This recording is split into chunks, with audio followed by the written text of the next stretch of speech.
ایک روز میں آرنہم کے وسیع و عریض جنگل میں گھوم رہا تھا۔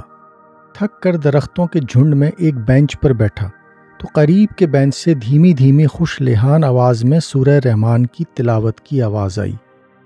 ایک نہایت خوش پوشاک، فرنچ کٹ سفید داڑھی والا ڈچ آنکھیں بند کیے جھوم جھوم کر سورہ رحمان کی قرأت کر رہا تھا۔ جب وہ فارغ ہوا تو میں نے اٹھ کر السلام علیکم کہا۔ اس نے وعلیکم السلام ورحمۃ اللہ وبرکاتہ کہہ کر جواب دیا۔ کیا آپ ڈچ مسلمان ہیں؟ میں نے پوچھا۔ اس نے مسکرا کر اثبات میں سر ہلایا۔ اس کا نام عبداللہ ڈی ہوک تھا۔ جب اسے معلوم ہوا کہ میرا وطن پاکستان ہے تو وہ بہت خوش ہوا۔ اس نے بتایا کہ اسلام کا تحفہ اسے کراچی میں نصیب ہوا تھا۔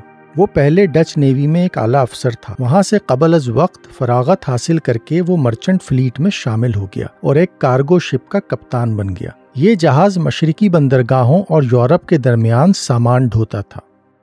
1948 میں ایک بار اس کا جہاز کراچی کی بندرگاہ پر کچھ سامان لدوانے کے لیے رکا۔ گرمی اور حبس کا موسم تھا۔ سامان لادنے والے مزدور پسینے میں شرابور تھے۔ جہاز کے عملے نے انہیں ٹھنڈا پانی دیا تو سب نے پینے سے انکار کر دیا کیونکہ ان کا روزہ تھا۔ ایک بوڑھے مزدور پر ڈی ہوک کو بڑا ترس آیا جو گرمی، حبس اور سامان کے بوجھ تلے بدحال ہو رہا تھا۔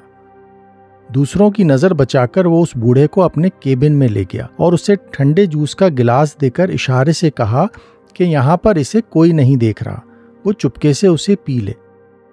بوڑھے مزدور نے نفی میں سر ہلا کر جوس کا گلاس واپس کر دیا اور آسمان کی طرف انگلی اٹھا کر اللہ اللہ کہتا ہوا کیبن سے باہر چلا گیا۔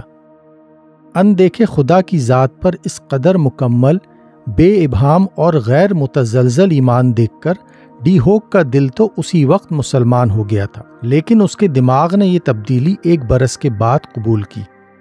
اس 1 برس کے دوران اس نے اپنے جہاز کے عملے میں ڈچ زبان جاننے والا ایک انڈونیشی مسلمان عالم بھرتی کر لیا۔ اس سے انہوں نے قرآن شریف پڑھا، حدیث سے واقفیت حاصل کی اور پھر قاہرہ کی ایک مسجد میں جا کر باقاعدہ اسلام قبول کر لیا۔ اس کے بعد وہ 2 برس اور مرچنٹ فلیٹ میں رہا لیکن اپنا اسلام خفیہ رکھا۔ اب ریٹائر ہونے کے بعد وہ آرنہم کے قریب ایک گاؤں میں رہتے تھے۔ ان کی بیوی بھی مشرف با اسلام ہو چکی تھیں، لیکن 2 بیٹے جو ترک وطن کر کے آسٹریلیا میں آباد ہو گئے ہیں اس نعمت سے محروم رہ گئے تھے۔